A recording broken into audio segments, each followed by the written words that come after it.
Hello and a very warm welcome. You're watching India Fights Back with your host Kriti Mishra. The COVID-19 pandemic unleashed an unprecedented humanitarian and health crisis. The war being fought by doctors, nurses and other healthcare workers, frontline workers including police officials and sanitization workers and scientists. From putting in extra working hours to save lives and to contain the spread of novel coronavirus, getting infected with COVID-19 to staying away from their family and friends and finding family in their patients to even being ostracized by the society. Women have faced all in the past 1 year. This Women's Day, let's take a look and let's go through the journey of women COVID warriors. Joining me on the program, Mrs. Preeti Sudan, former Secretary, Health, Government of India, and Dr. Sunila Garg, Director Professor and Head Community Medicine, Maulana Azad Medical College. Welcome to Rajya Sabha Television, both of you. Preeti ma'am, coming to you first. It's been one of the toughest battles to fight, and this is a war that women are winning. From driving research on making the vaccine, to setting testing protocols, to assessing states' preparedness, to making masks, PPEs, to flawless execution on the ground. How have women made a difference in this war against the COVID-19 pandemic? As you said, women have been in the forefront, women have been equal partners, and women have played whatever roles that were assigned to them. In fact, they came forward and took those roles. And I think we should begin from our health workers, in the rural areas. As you know, we have Ashas, we have ANMs, we have Anganwadi workers, we have women police, who stood shoulder to shoulder in our war against COVID, in our war against COVID. And it is these women who carried out surveillance, who did contact tracing, who went home to deliver rations, who also were at great risk to contracting COVID, and some of them did too. And my deep homage to the ones who lost their lives. We are eternally indebted to them. Apart from that, of course, in the hospital settings, the nurses, the doctors, and the scientists who have, worked towards whether it is testing or whether it's vaccine or whether it is, researching. And of course, then you come to the states. In the states also, women have played a very, very important role in whatever position they were. And the women ministers, the women governors. Yes. And of course, this war was led by our Honorable Prime Minister, who reposed his confidence in all of us. And we together, India as a whole, fought this war. And today, through you, I'd like to acknowledge all the women in various categories. And let me tell you, it's not only in health, but in wherever they are, women in homes, the caregivers, the mothers, how women have played their role silently without even asking for acknowledgement. It has been a tremendous, tremendous contribution. Absolutely. They played their role silently without even asking for any acknowledgement. Dr. Garg, coming to you. United Nations theme for International Women's Day 2021 resonates much with the journey of women COVID warriors. The theme is Women in Leadership Achieving an Equal Future in a COVID-19 World. How do we do that, ma'am? How do we achieve it? See, primarily, as Madam Sudan has also pointed out, that we have to see that women are there today in every sphere. Whether you talk of biotechnology, whether you talk of sphere or you talk of research, whether you talk of vaccine development, whether you talk of public health, women are everywhere. And women are taking lead roles everywhere in a very, very compassionate manner. So it's not that they are the only ones who are working, but they're also promoting the second line as well. So, I feel that there is a lot of scope for the women. And today also, technology is playing a very, very important role. And even countries have won the war, not only India, but across the world, we see different countries who have won the war against COVID-19, and best practices we see from those states which are coming, are particularly led by women. And Dr. Sudan, who is sitting in front of me, Madam Sudan, she played a critical role of, basically guiding the country through her own offices. And I see that, along with that, as a public health professional, I see that, women have played a critical role in establishing Corona committees in the rural settings or in the municipalities or in the Panchayati Raj institutions. So that is one thing. But the second part which you said, you see, in the vaccinology part, or we say in part of the research part, so that has been a very, very critical role. And along with that, I'll say that today is a era of digital age. So where and you see women play, along with Department of Science Technology, women have played a critical role. And today we are also having a meeting with Department of Biotechnology as to acknowledge those women who have come to the forefront. Because after all, biotechnology, working on a virtual front, working on a technology front, bringing out, the faster tests, which we can look at. Also looking now further beyond that, we are looking at, the virulent state of, virulent strains, where the lady who is leading the gen strings, who are screening, people at the airports and all that. So that is one of the important things which we cannot forget. And that's where, women are playing a very, very critical role, right from the grassroots to the, I'll say the vaccinology part, to the research part, to the technology part, everywhere you see, but they are working with passion. And I will say that they have not neglected the care at homes as well. So that is another important thing. All right, ma'am, you're making a very important point there. Preeti, ma'am, your take on women in leadership role achieving an equal future in a COVID-19 world. So we must understand that there needs to be a balance between roles of men and women, between, how we assign tasks, how we support each other. So if you're talking about future, then future has to be women supporting men, men supporting women, I would say. That's what we are asking. Because women always have been supporting men. But the point is that, yes, that other support is also now coming forward. And I think, when we keep talking about equality for women, but I would say women do more. Because of our natural, the way we are. And also that I think in India, we've seen so many role models. I just want to go a little off track and say that, in US, it's just now that we've seen a women vice president. But in India, as you know, even today, we have so many women who are governors. We have seen women prime minister, we have seen women president, we have very, very powerful and effective women ministers. And so therefore, I think India is one country where the role of women in leadership has been and will be, I'm sure, very significant. All right, ma'am. Also, I'm reminded of those lockdown days.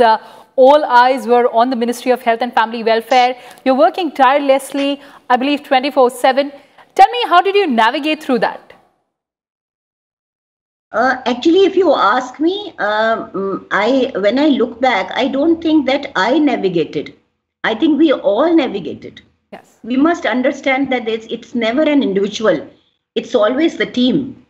So I would say the entire team, again, I would say led by the Honorable Prime Minister, our ministers, then, my co-officers, the officers in the states, then again the ASHA and ANM workers in the fields, working on the field. So therefore, it's all together. I think because the sense of purpose was very clear. We have to save India. We have to save ourselves. So I think when there's a very clear purpose and when we are sure that we want to do it together, then we can. All right, Dr. Garg, there were hardships. Of course, we have managed the pandemic very effectively. Tell me about your struggle, your personal struggle during the pandemic. See, basically being a public health person, it is, looking from a 360-degree angle, right? From the, from the committee's perspective to the, implementation of the policy program, and then looking at the whole monitoring and all that. That has been a real kind of a difficult situation. And I'm also president-elect for my association, that is Indian Association for Preventive and Social Medicine, and also president-elect for OMAG, which is a combination of 13 associations. And I see that associations, they play a very, very important role. If I were to take as Indian Association of Preventive and Social Medicine, I was just discussing with Madam Priti Sudan that everything was actually from a public health perspective. We have to rise from the grassroots to the implementation level. So that is where I see that and then research becomes an integral part of it. We interviewed a lot of stakeholders as to what were their perspectives with regard to COVID-19, and if the program was not implemented, how it was not implemented. Then we came out with the second thing, that resident welfare associations were not with us. Then we prepared guidelines for resident welfare association. And being in the field of public health is all about basically public, and it is talking about different initiatives. And public health initiatives, if they're in the forefront, then you can see that the program reaches the last mile, and you can mobilize men and women to fight the pandemic. And this is where our frontline workers have played a very, very critical role in the whole scenario. If you will see, looking at a simple example of PPEs, I was writing whole thing on gender perspective of COVID-19, and I realized, simple thing like PPEs, women were not able to wear. For younger women, when they were menstruating, it was very difficult for them. We have gone back by several years because lot of girls, particularly, they have not been able to go back to schools. Now talking to education department becomes another important part of it. Third is, childhood marriages, where we made a difference. Now, again, we are going back to the same thing. And that is where, public health perspective plays a very, very important role in looking at the whole scenario. Now, who is going to manage home? Because women are not that tech savvy. Many of them lost their jobs because, they're not in telecommutable jobs. So that is where comes the role of policy. And that's where the public health managers like me are making a difference. In every field, there are people, who are there, our colleagues, as Dr. Sudan also, Madam Sudan mentioned that, our own colleagues are there. It is the team which works. It is the team which thinks about, how to move further. And then, another important thing was, carrying out surveillance in the community settings. This is where, public health played a very, very critical role. And somebody, if I'm not there, there is a team effort, to look at testing, tracing, treatment, isolating them, so every day we were responding to how the policies are, there, and accordingly you have to look at your strategy. So that is where I see that as a public health expert, it has to be very holistic approach. And you have to have a very, very, kind of a vision in terms of thinking that today this strategy has worked, tomorrow this will work. So, but you have to take the communities along, you have to take the policymaker, program managers along, you have to take, everybody along. I'll say that, everybody has played a very critical role, even people who were there with the essential supplies. Something, during that period I was working with on the field of smokeless tobacco. What I realized was, with the supplies, people are very smart. They were bringing in smokeless tobacco also. Then I interacted with these people also, I said people are going to take smokeless tobacco. They're going to spit on this thing, which is going to lead to, again, COVID-19 infection. So I think there are many initiatives where everyone works as a team together, and with the support from the policymakers and program managers, and our Prime Minister, as has been amply mentioned by Madam Sudan, that because she herself was there leading from the forefront, and along with all the leadership, effective leadership of our Prime Minister, Health Minister, the program has made a difference. So we need at all fronts. And if there are good public health managers, let me tell you, the program is going to function well, because you have to reach the last mile with regard to the program. Absolutely. As you said, that it is teamwork, and of course there were timely interventions from the government as well. But Mrs. Sudan, I'm also reminded of those scenes wherein these frontline COVID warriors, women warriors, were ostracized from the society where they lived. How difficult was it to manage this? How did you tackle it? Very true. You see, the stigma attached to people who were actually serving in COVID. So it should have been the other way around. It should have been gratitude, but there was initially stigma. not only of the health workers, but of the patients themselves. So I think we did carry out a very informed IEC. We put out, also videos and all. If you see the MHFW website, you'll see them, how we tackled various segments so that we could spread information instead of misinformation. So you must understand that this sort of stigma came with misinformation.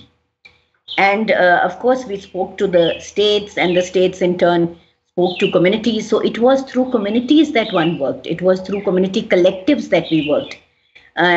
Through women's groups, through, the village level health nutrition committees, so sanitation committees, to the youth groups, and through ex-servicemen groups. So there were various other groups that we tackled which had a voice and which were opinion leaders in the villages. But again, you see, now that you've mentioned it, I think even in the midst of facing stigma, our community health workers did not give up their duty. And I think that is that itself, brought about acceptability and gratitude in the community. So ultimately, I would say that it was selfless service. And I think the selfless service did get seen through, and the selfless service is what actually saved India. Absolutely. There was this selfless service by all the frontline warriors, COVID warriors, and of course, women COVID warriors as well. But Dr. Garg, I'm also reminded of the lockdown days. While most of us got tired of sitting around in our homes last year, the phrase COVID fatigue clearly has a different connotation for thousands of COVID warriors who are women. What were the challenges that you faced during the COVID-induced lockdown? See, primarily, when one looks at oneself, during the COVID times, every day was a different day. Every day was a day with a different challenge, Yes. Like already you just mentioned about, that when we were returning homes, or the, amongst us, the healthcare workers were returning homes. So resident welfare associations were not accepting them. So next day came the challenge of preparing guidelines for the resident welfare associations, looking at the importance of home-based care and all that. Then again, every day you need to look at, what ostracization of ashas or frontline workers and all is that you're supposed to respond to the community needs also. Then the third is that, as I said, that the research during that period is based on what is the felt need of the community. As we were interviewing the stakeholders and all that, we realized that what are the problems are they facing with regard to, whether we have to open, how many centers we have to open, how many, what kind of interventions are required, because everybody was working on different kind of projections. Because as a public health expert, we also have to look at, basically how many people are going to be there. And there is modeling, and that was another aspect which we were looking at. And then, every guideline has to be looked at it from a public health perspective. And, every day in every committee, they would say that, okay, this drug was, because there's no standard guideline of treatment as of today as well. So as a public health person, you have to also see that, in terms of you look carefully at all the indicators and all that, basically as to how much is the infection rate, how much is the infection mortality rate and all of that. So that came within our own purview, So it was a day, I'll say the last year was full of challenges. And, we enjoyed working as well because it was something known as new normal. Yes. Because every day when I used to come from my home, which is in Noida, and cross the thing, and we used to see, everybody was working hard. And so, we all, stood up to the occasion. And I really feel that, effective leadership makes a lot of difference. And, I must salute everybody who worked at the grassroots level. And, we were there in our different administrative positions. But, it is so very important to disseminate the information, very, very, in a very, very critical manner, but in a very unique and different manner, which is adoptable to the community. Because I was talking to all the people, across the country in the capacity of president of IAPSM, that what is the situation in Assam, what is the situation in Bengal, what all, because, one day I got a phone call that we went to the that the team had gone to the community for, doing this assessment of sentinel surveillance and all that. But then, community did not accept them. So, we had a dialogue at multiple levels, and they said, no, next day they'll be accepted. Different challenges are there of working in the community, and as a public health person, all the more challenges. But, if you have a supportive family at home, yes, and if you have, kind of people who understand you well, because it's not, home is also not home. Home becomes a workplace also when you go back. So that is another important thing. So I feel the year was full of challenges, personally for me as well. But I feel that gave us a lot of understanding of exactly, how, we are going to control the pandemic, because you think very critically from the community's perspective. Right. So I feel very, very satisfied looking at the previous year, which has gone by. But the fact remains that the war is still not over. Mrs. Sudan, now that second phase of vaccination has started, what are the challenges for women COVID warriors? If you see, I got vaccinated today. Okay. So, and I was vaccinated by a woman, and I really felt proud. So again, not only from, as Dr. Sunila very rightly said, from researching, from working on vaccines, the Secretary DBT is also, Dr. Sarup is also a woman. And there are, it also may be noted that it is the women who are actually delivering the vaccine also, our nurses, and so therefore the challenges are that they have a huge task at hand, and I'm sure that it will be done very well, as they have demonstrated in earlier aspects of COVID management. In this phase also, women will play their role as required, and in fact, they will do more than what is expected of them. Well, that's a very valid point that you're making, ma'am. And before we end this conversation, closing comments from both my guests. Dr. Garg? I feel that, women are really the backbone of the society.